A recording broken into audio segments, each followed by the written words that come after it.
Ashla Taylor, and today I'm going to go over a few ways of how to keep the snake population down in your yard.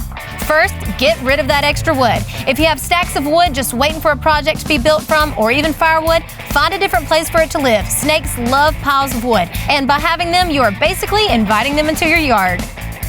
Next, get rid of that mouse problem. Snakes will want to stick around if they have a nice food source. So if you have both a snake and a mouse problem, you should address the mice first. The third way to prevent snakes is to keep your yard cut nice and clean.